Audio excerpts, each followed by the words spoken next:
many believe that it's the toxic political atmosphere in the country and the heated rhetoric, particularly from those on the right and the far right, which is one of the root causes of the shooting. I take it you don't agree?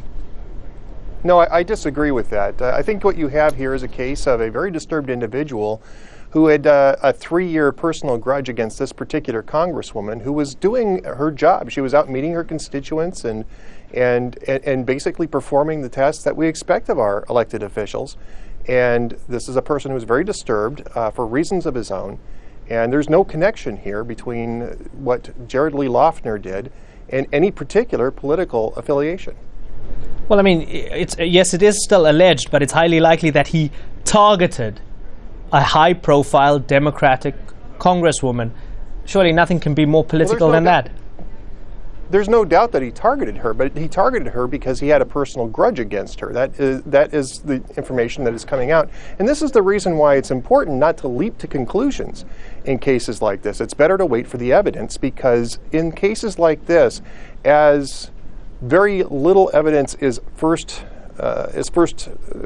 exposed, people tend to try to fill that in with their own personal theories. And in truth, this person apparently had a grudge against this particular congresswoman for 3 years based on the fact that she didn't respond to one of his rather lunatic questions at an event in 2007.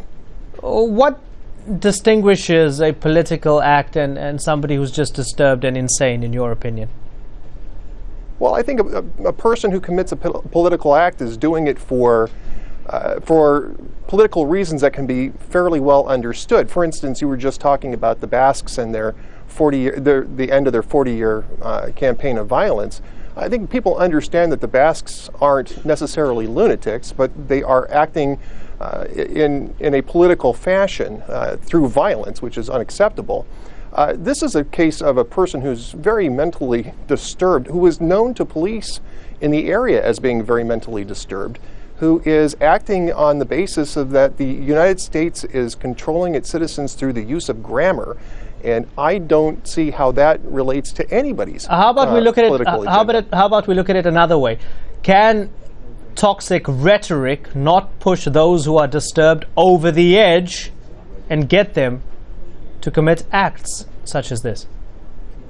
Is it possible? I would imagine that it's possible, but if we have to tailor our political system so that we're making sure that the lunatics aren't disturbed, we're not going to have a very robust political debate in this country or in any other country.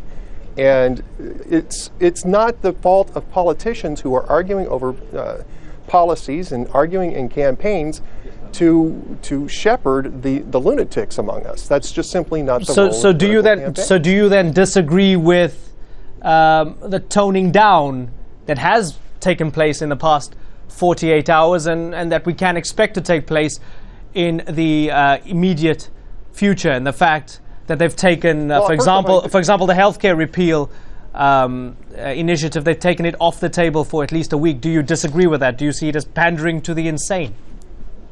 I see that as a fairly unnecessary step. I don't have a problem with them putting that off for a week, but I would suggest that if you watch the political rhetoric that was going on in the last 48 hours, trying to cast blame for this particular lunatic on Sarah Palin, the Tea Party, the Republican Party, and various parts of the media, then I would tell you that the rhetoric hasn't been tamped down at all, but in fact has been escalated in that sense.